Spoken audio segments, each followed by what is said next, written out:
पर जिंदगी का जज्बा अभी रुका नहीं। सरहदों पे सिपाही हैं, पर अस्पतालों में भी वीरों की कमी नहीं। पर इन सब के बीच हम भूल रहे हैं उनको, जिनकी खामोशी और रफ्तार से हम जीत रहे हैं कोरोना की जंग को। अपनी जान पर खेल के पहुंचा रहे हैं लाखों को राहत। बुजुर्गों का भरोसा है और डॉक्टरों के सहायक। दूरियां मिटाते हैं सोशल डिस्टेंसिंग के होते। स्वच्छता और स्वास्थ्य को ध्यान में रखकर चलते। निडर हैं, विनम्र हैं, है वीरता की मिसाल। डाक सेवा जन सेवा को साक्षात रूप देकर इन्होंने किया कमाल। इंडिया पोस्ट के कर्मचारियों की ये फौज बदल रही है जमाना। देश के कोने कोने तक इन्हें ही है सहायता पहुंचाना। अपने तो अपने होते हैं, इन्होंने सभी को अपनाया। कोरोना की महामारी के प्रकोप से देश को बचाया। नमस्कार, मैं हूं अमिताभ बच्चन। देखिए, इस समय पूरा विश्व कोरोना वायरस के विरुद्ध डट कर लड़ रहा है। डॉक्टर, पुलिस और सफाई कर्मचारियों के साथ भारतीय डाक विभाग भी इस लड़ाई का एक महत्वपूर्ण सिपाही है, जो पूरी लगन और निष्ठा से देश के हर कोने में औषधि, बुजुर्गों के घर जाकर पेंशन की रकम और अन्य जरूरी सामग्री पहुंचा रहे हैं। मैं अपने देश के नागरिकों की तरफ से आभार व्यक्त करना चाहता हूं भारतीय डाक विभाग का, जिन्होंने इस मुश्किल दौर में भी देश और जन सेवा की एक मिसाल कायम की है और सोशल डिस्टेंसिंग के जरिए देश को और देश की जनता को एक दूसरे के और करीब ले आई है। अपने पोस्टमैन भाइयों और बहनों को बस इतना ही कहना चाहूंगा कि अपना ख्याल रखिए, कोरोना से दूर रहिए। पूरा देश जो है वो बहुत ही गर्व करता है आप पर। बहुत बहुत धन्यवाद आपका। नमस्कार।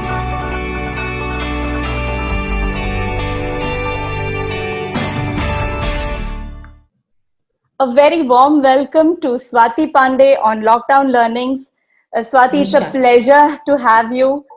A Postmaster General, Mumbai region. It's a true honor to have you. It's indeed, it's great talking out and reaching out to people, because it's been 4.5 months of active work during lockdown. So it's always nice to, get to know the world, because otherwise it's become very insular world, a very closeted world currently. Absolutely. I mean, we are all just sitting in our rooms, but there are people like you who are on the ground and making it work for so many other people. With a staff of 6,000, you were reduced to, I think you were reduced to about 80. About 80. Yes. And with D1, yes. Yeah. And with 229 post offices under you, it must be a massive undercutting of manpower, and to achieve something which is unprecedented, and you really don't know. Tell me a little bit about yourself, a little bit about your childhood. Let's just find out what exactly that Swati Pandey is made of. I think the one thing that will define me is that I was, am, and maybe will be a rebel without a cause. Mm-hmm. I won't say cause, because my cause has always been nature and people, less fortunate than I am. So that is what defines me. I was born in the jungles of Odisha. So even today, it's actually the forest. So I was born in Dandakaranya. So it also means that I am very close to nature, forests, wildlife, and very close to the indigenous people, of India. My first memories of being friends. So the Gonda Adivasis and the Muriyas and the Madhyas, because that's where I grew up. So somebody very close to the earth. Though I did grow up in an English medium school, but that was just about, the education.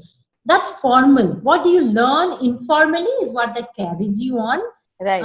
So I was a chemistry major in my college, but again, the pull of the soil was very, very strong. I switched over for my post-graduation to anthropology, because it was about, reading knowing tribal India and being able to help them vis-a-vis ground level data collection, because that data collection actually goes to policy framework. Now, during the data I worked with the Tata Hydroelectric project in Lonavala. I worked with UNICEF India. I worked in Bihar when I was, I think, about 22 years old. So from there, I understood that, I understood that just collecting data and giving it to the government was important, but running the show was more important. And that's when, I thought I must write the civil services to be in a position to actually implement the policies. You have to be the person, the pen that holds the truth. So in that quest, got through the 1997 batch of Indian Postal Service, and I was perfectly happy because Postal Service also means financial inclusion in the rural post offices. So we have about 1,55,000 post offices across the country. Wow. Then came first posting in Mumbai, and I quickly moved to what I'm passionate about. Again, tribal India. So I worked as a very young senior superintendent post offices in the jungles again of Chandrapur and Gadchiroli. Of course, then it used to be part of the Red Corridor. It is not today.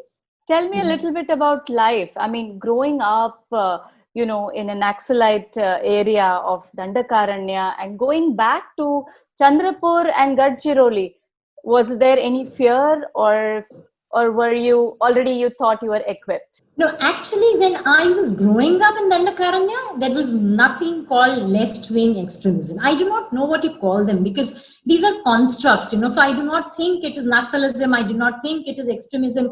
I think it is a, way of people, they choose a certain path to express themselves, which may not be acceptable for the other people, because that is what I have been an anthropologist, that you must not have ethnocentric connotations to any movement. When I was growing up in Dandakaranya, it was just pristine forest and, happy-go-lucky, a Mowgli kind of life taught me to be a... That's what you do, right? When you are having the entire jungle to yourself, you just enjoy the... Yes. We only dream of it now during lockdown, because otherwise that and that was a sort of a vacation we would look forward to. But you grew up. That's amazing. How lucky. I know. That's what's made me who I am. Postal system is very close to the people, so there is no enmity with the Department of Post. Neither nor have been the agents of social change, of financial inclusion, of insurances, of money transfer throughout India. What was changing is, of course, that I had to run a rural network of 12,000 people and about 5,000 post offices to places where there was no roads, no transportation. So how do you... that was the problem. And then you had mine blasting. You had my postmasters who were getting arrested by the cops for being informers of the Naxalites and by the Naxalites for being police informants. So you had to wait this territory, and then about at age 25, 26, I had become a sociological counselor, because no matter where I went, I was the only government official everybody saw. So right from, that we are not having jobs, or Dr. Sahab nahi aaye hain, the PSC is not working. And of course, I had to fix up marriages. Somebody told me that, my daughter-in-law is from that village. Can you go and inquire, madam, whether she's a good girl or not? Or get somebody's, truant child that this boy is drunk all the time. You need to shout at him. That is what made it so interesting, that, you were in a position where whatever you said mattered. There have been times my kids fallen sick and the doctor would be 100 kilometers away. So I had to ask the local tribal shamam that, please look into what's happening to my baby. And he has fed something of a bark that he chew and then put it in my son's mouth. I think you have broken all kind of stereotypes of being a woman, being a mother, being a postmaster. I think it's simply amazing. You get to live life, and you get to, you have to know that you have to enjoy living life. Every day is a gift. We tell ourselves that, we don't realize. Absolutely. That's beautiful. Swati, so your initial deputation after Gadchiroli and after Chandrapur, you joined on deputation the Directorate of Atomic Energy. Very different, isn't it? Don't you think it was challenging? My parents are doctors, my sister's an architect, and I have been a student of chemistry, and I was a passionate chemist. Still, the passion for tribal India hit me first. So when this deputation was up, it was up, and I met the Secretary of Atomic Energy. He asked me that you have a profile which is so not, a scientist. And then I said, sir, I have a scientific approach to life.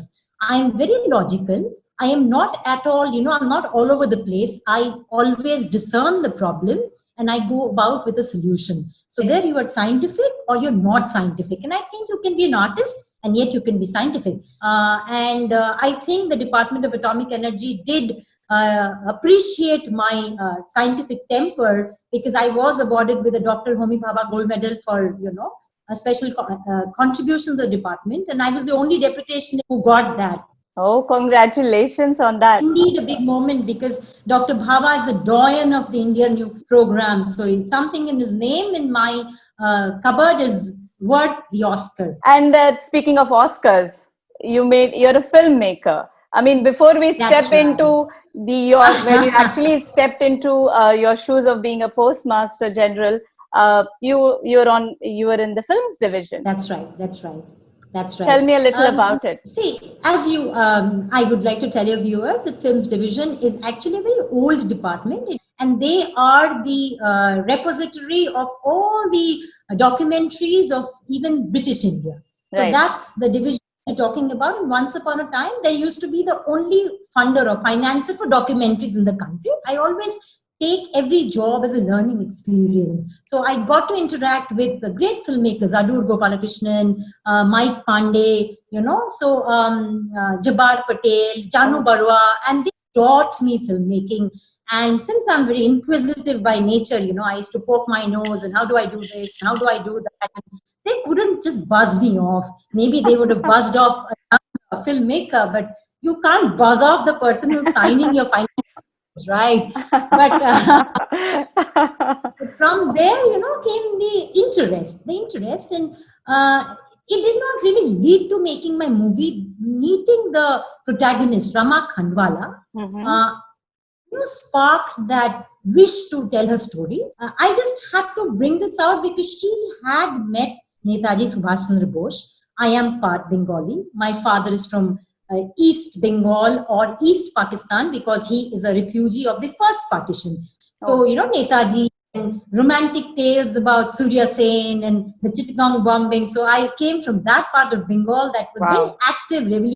I just had to tell a story, and she was 92, and she was, busy as a bee, and she had so much energy, and some stories come to you. They call out. They're very compelling. Yeah, absolutely. Right. So, that's how I went making that movie. And currently I am tomorrow in Delhi to, do the recce for India Post docu-series that we're doing.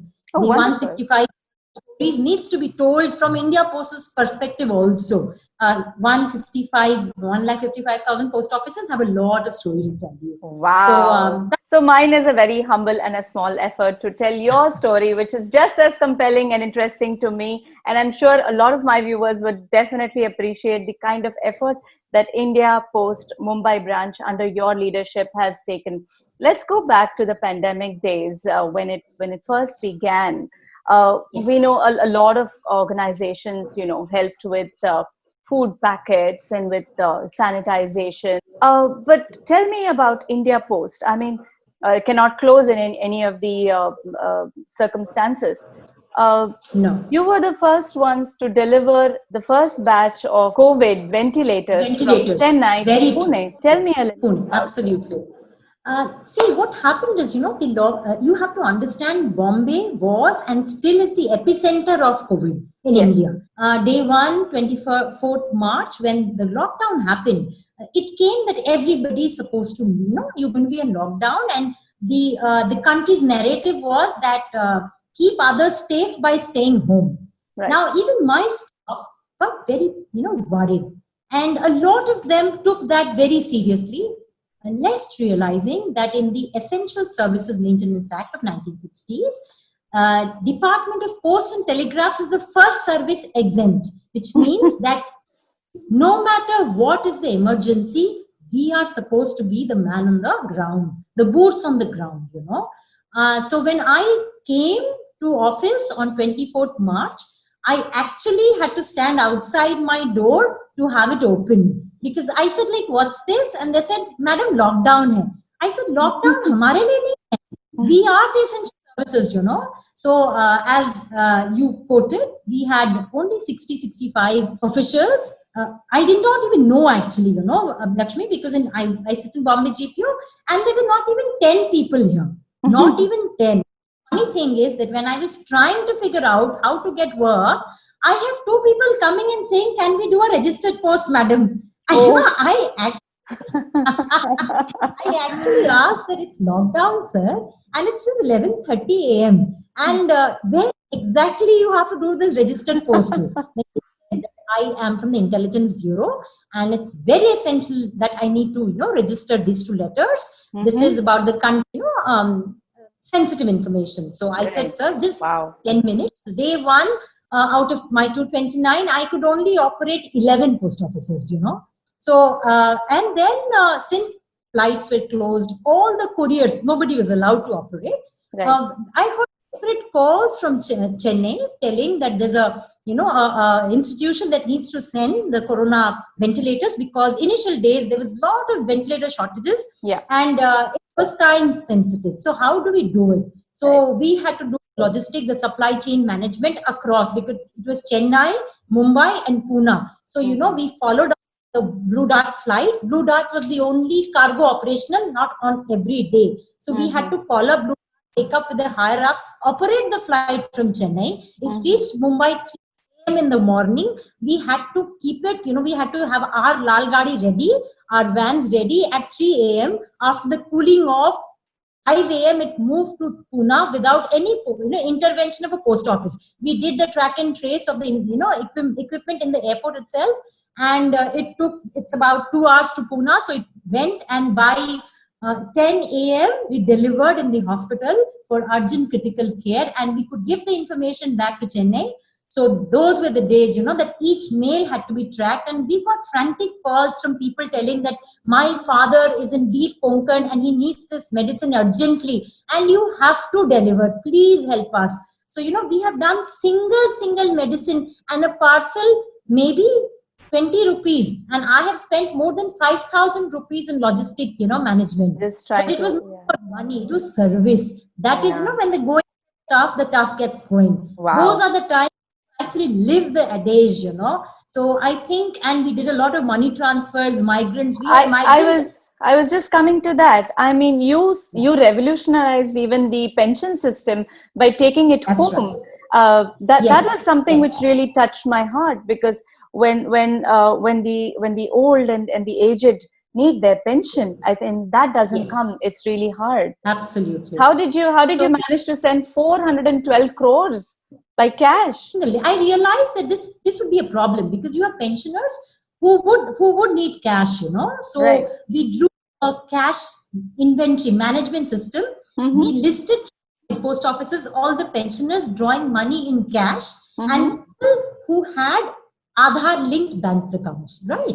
And there were some people who had not linked their Aadhaar. So we had people who had opted for the digital medium. We have completely digital interface. Bombay, a lot of pensioners don't take pension through online medium, because they like to come to the office, end of the month, have coffee with the postmaster, chit chat, money and go, because they are, people whose family has left home. So these are the empty birds, who are sitting in their houses, and they want to realize that we must make inventory management. We made officers take our cars and deliver pensions to the pensioners, telling that, this is your pension.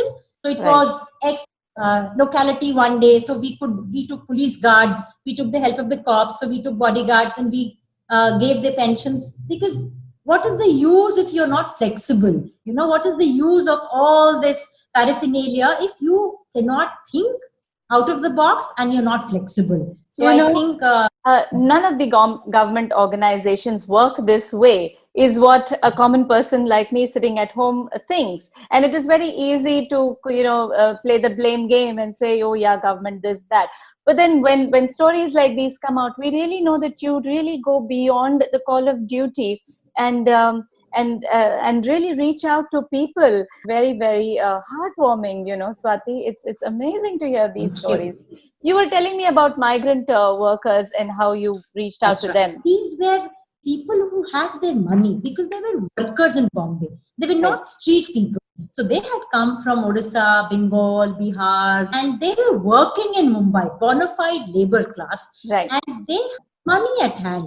But they could not send their money home. And this whole, pandemic happened. There was closures everywhere. So we had a few migrants who came to post offices crying for help that can send money across to money order.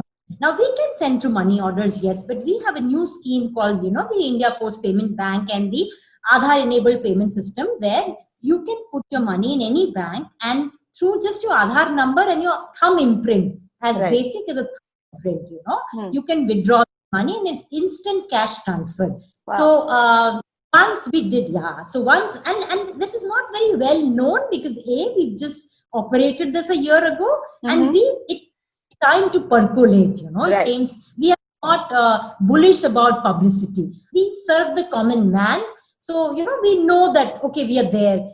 Actually help them send money to their near and dear ones in, different parts of the country. Money which was very essential because there was a cash crunch. Yeah. The government doesn't have a cash crunch, So we always have the cash. We never had the cash crunch. We have full powers of withdrawal from RBI, also cash. So it was how to send the cash. It was not about the shortage. It was how to actually digitally transfer and give it to their village at doorstep. So we liaised with those states, the postmasters of those states, and it was the entire India Post machinery that worked as one, because we were the only ones working for money transfer, for logistics, for mail, for parcels. We were the only ones there. And I think that's when public have realized that we may not be looking, we're not swanky looking, but we are there when you need us. We have your back. That's great. That's incredible, actually, because we really don't understand the amount of work that has gone in the background to make these lives comfortable and get the money that is due. Swati, you were able to pull in the big B, Amitabh Bachchan, to send us all a message across. How did you achieve that? Somebody needed to say the India Post story because everybody had corporate movies. Thankfully, my husband is a cop in Mumbai Police. So he said, let me try reaching out. So, they sent messages to Mr. Bachchan and he said that, why not? During the time, funny story about is that he sent a message that I have something essential that has come from abroad and is stuck in the post office. So if you deliver this to me, I will do it for free. Oh, so sweet. Yeah, absolutely. No, he was, he said, I'll do it pronto because he was doing it for free. He was doing it as a social messaging any which ways. So we delivered it to him, and in 2 days' time, he sent us the clipping telling us that I hope it is found suitable. If not, I will redo it. Can you imagine Mr. Bachchan asking us that? Wow. So, it was a major feather. It really boosted all of our morals, and he's a magnet. So when a magnet talks about India Post, and is so grateful, and that gratefulness came by us performing, Lakshmi. Yeah, we performed, definitely. delivered to him also. Definitely, absolutely. Performance always speaks, and you don't have to explain yourselves when your work is already out there. Absolutely. What do you see as a future for India Post? Because you definitely are more of a financial services, more than just parcels or mail that people understand.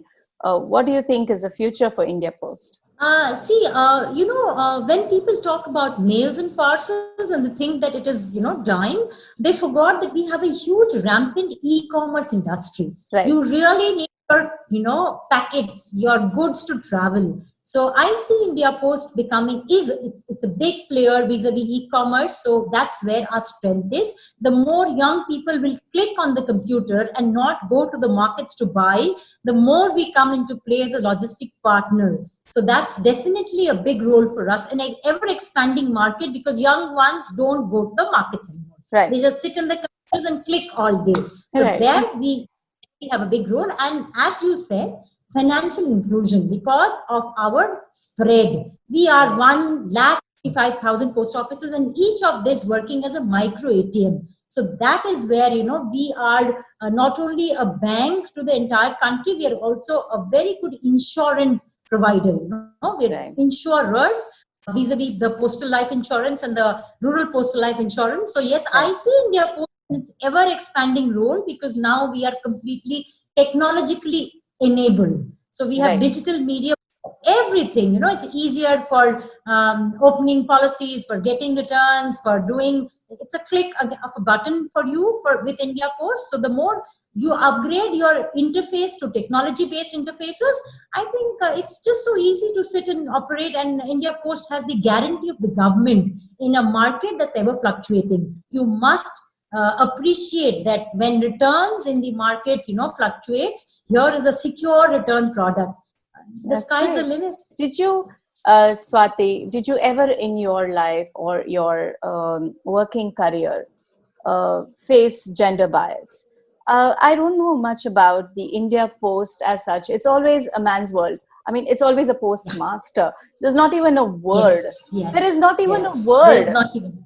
Certainly, gender bias is something that it's either covert or, it's either overt or covert. It's either out in the open or it's deep inside. I will say yes. Right. So as you say, there's no word. There's no post mistress general. There is no post madam general. There isn't a word. And we have to be comfortable with postmaster general. That itself is a bias. But I always tell people that where you sit and where you lead the organization, you are gender neutral. I cannot say I'm a woman here, I have to be gender neutral, because they are very hardworking men and women who work with me, who are part of my team, and equally both should be comfortable. Joking or looking the other way, if I told you that I've never faced gender bias, no, it's there. Yes, I have faced. I face it even today. But I think it is trend-setting women who achieve and who lead with a more humane and a more empathetic style of leadership will definitely make women better leaders. And I think it's very, very inspiring to talk to you, Swati. It's been a pleasure to have you on the 20th episode of Lockdown Learnings. Thank you very, very much. Really, Lakshmi. It's been really wonderful talking to you, and I'm impressed that you have taken out this body of Lockdown Diaries, and whatever little we could do for the country, we are always there in service of the nation. Thank you very much. Thank you so much for joining me on Lockdown Learnings today. It's a pleasure once again. Thank you so much, Swati. Thank you very much.